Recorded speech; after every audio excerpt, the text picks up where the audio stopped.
Ano? Oh, dahan-dahan na. Tay!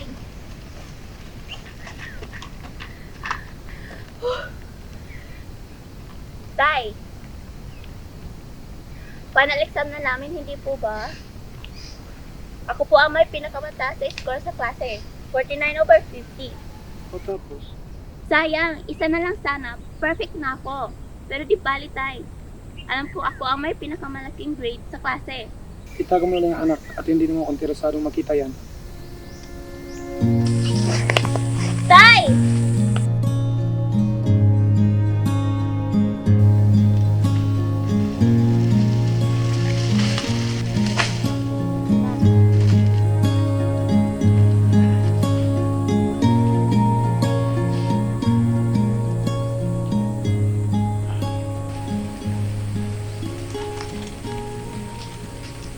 Tay, bakit parang hindi kayo masaya?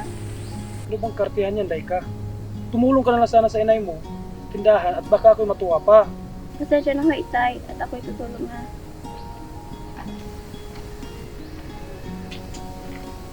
Ay nga pala, Itay, naalala niyo po ba yung project para sa finance namin? Kailangan na kasing bayaran eh. Baka naman pwede kuminag pang ang background project. Ihil ka nga, Laika. Alam mong naghihirap na kami kumita ng pera, dagdag gastusin pa yan? Pero Itay, para po ito sa pangarap ko. Wala akong pakialam sa pangarap mo yan. Ano bang hindi mo naintindihan? Wala na nga tayong pera. Huwag mo yung sabihin, Itay.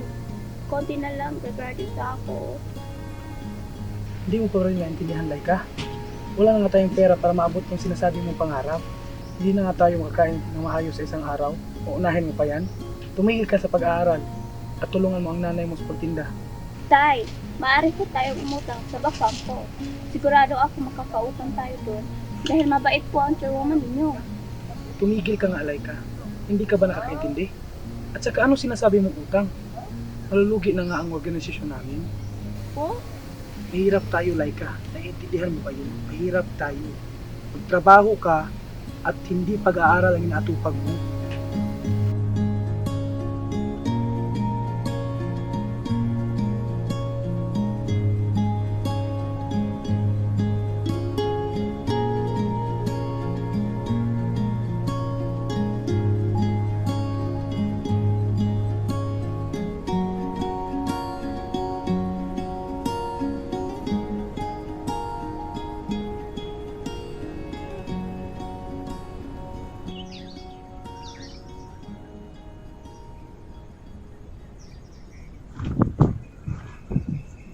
Hindi na to biro, Nita. Hindi lang kita ang nalulugi, pati mga membro. Nagsisimula na mawalan ng tiwala. Alam ko, at ramdam ko rin. Kung hindi tayo gagalaw ngayon, mas titindi pa tong init at mas lalo tayong mahirapan. Araw-araw na tayong sinusunog ng init. Tapos ngayon, uutang pa tayo sa bangko? Di ba para na rin tayong nagsusunog ng sarili natin? Kung yun ang kinakailangan para hindi tuluyang matusta ang pinaghirapan natin, oo, uutang tayo. Hindi ako papayag na matunaw ang farm ko sa ganitong init. Kahit sunugin man kami ng panahon, hindi kami susuko. Dahil ang magsasaka, palaging lalaban.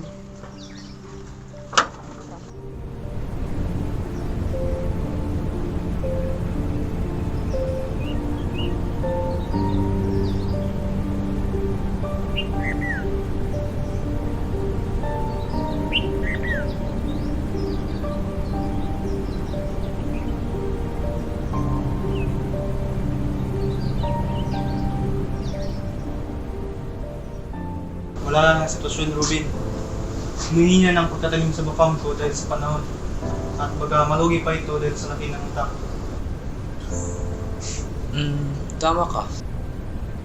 Ang simpleng pagbibigay ng pautang ay hindi magiging solusyon sa tunay na problema. Kailangan na natin ng solusyon ng magbubunga upang makatulong sa kanila at mabayaran ang kanilang mga utang. Sa tingin mo, okay lang ba? Paano kung magkaroon sila ng proyekto sa pag-alaga ng manok?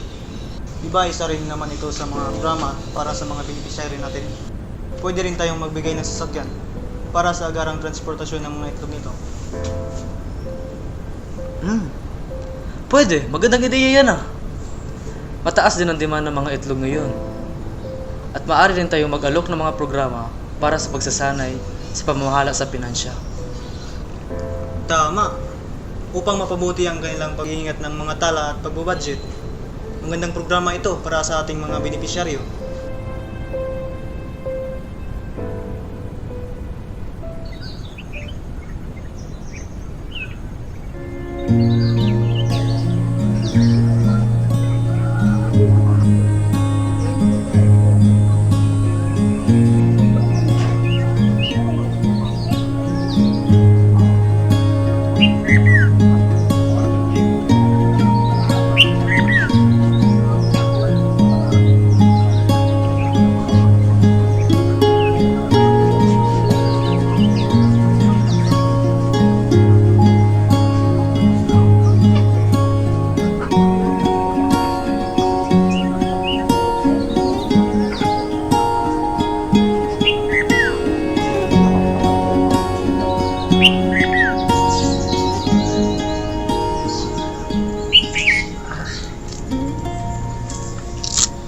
Ay, pre, huwag mong kalimutan bukas. Ikaw ang magpugtay ng manok. Sige pre, love you pre. Sama ako. Sige, pre.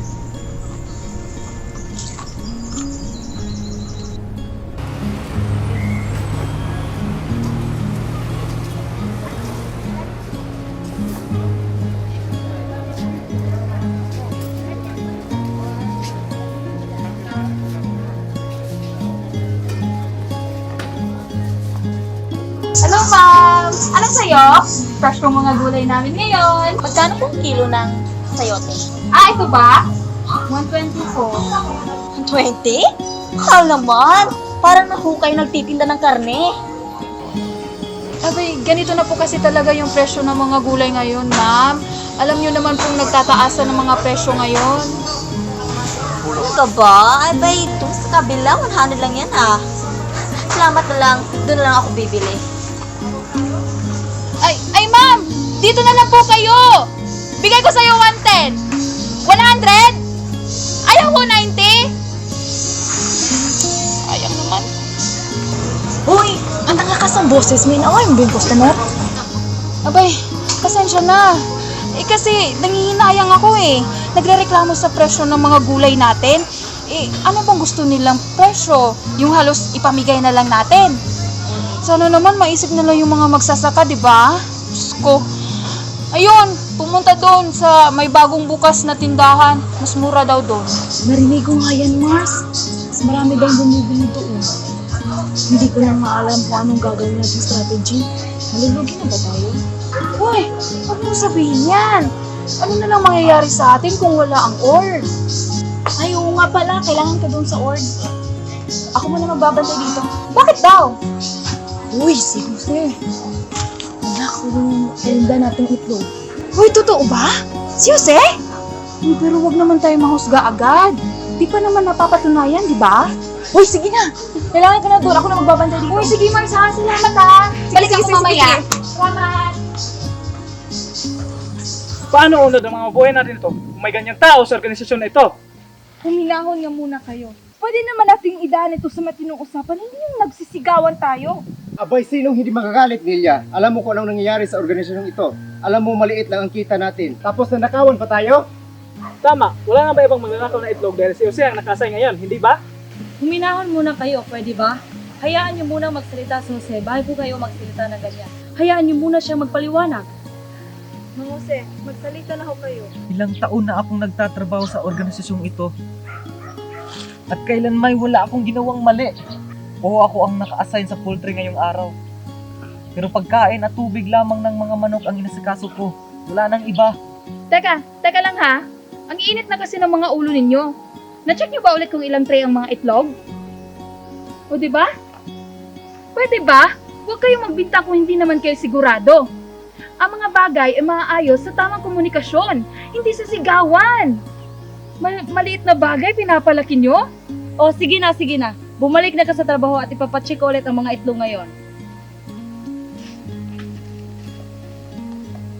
Parang mga bata. Jose, pwede ka bang sumama sa akin para tumulong sa pagbilang ng mga itlog ngayon?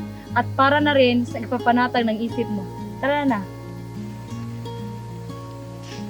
Ang nang isipin yung kanina, Jose. Dala lang sa init ng panahon ang mga ulo ng mga kasamahan mo. Tara na, at naghihintay na yung ibang pinapatawag ko para tumulos magbibilang ng mga itlog.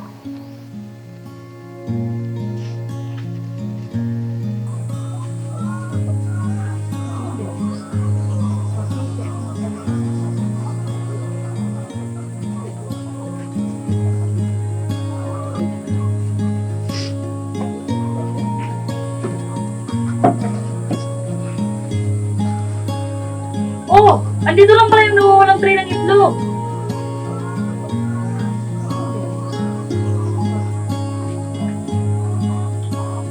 Huwag ka na umiyak, Mang Jose. Nakita na yung nawawalang tray.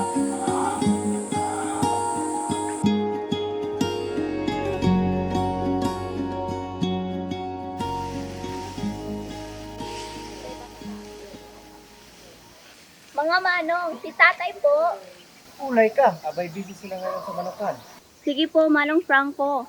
Ang nga pala, balita ko mag-aaral ho yung anak niyo sa college. Abay oo, mag-aaral na yung anak nito si Paring Franco. Yung anak ko nga rin eh. Ikaw ba? Ako ho. Hindi po ako makapag-aaral ng college eh. Wala daw kasi pang-paaral sila tatay. Kasi malulugi na daw yung art. Ha? Hindi totoo yan, Laika. Sa katunayan nga, bumabangon na ang bafam ko dahil natulungan tayo ng DAR. Talaga ho ba? Hindi yan nasabi sa akin ni tatay ah. Baka di lang siguro nasabi. Pero huwag kang mag-alala.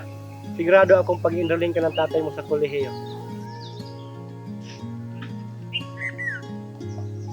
Oy, magandang umaga sa inyo.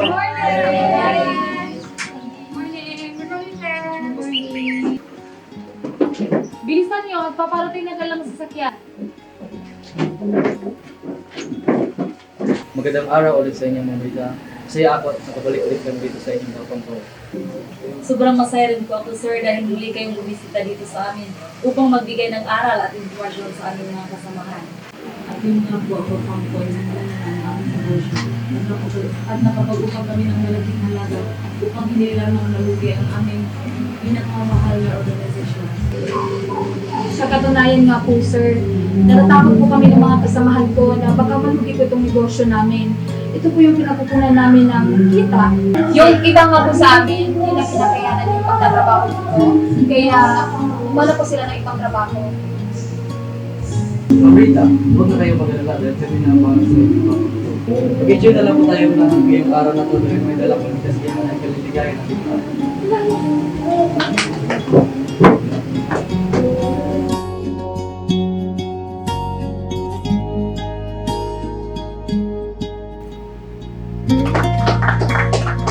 Sobrang saya ko talaga kanina, Mari. Hindi ko in-expect yun. Uy, sobrang saya ko din, no? Sa wakas matutulungan na rin tayo. Oo nga. Tay! Sa bawat hapang, sa bawat pagsubok, pangarap natin ngayon'y natutupad. Pawis at luha, ating pinuhunan, ngunit hindi tayo sumuko kailanman. Ngayon ay araw ng tagumpay, mga pangarap abot kamay. Salamat sa lahat ng nagbigay gabay. Tayo'y susulong hanggang lumipad.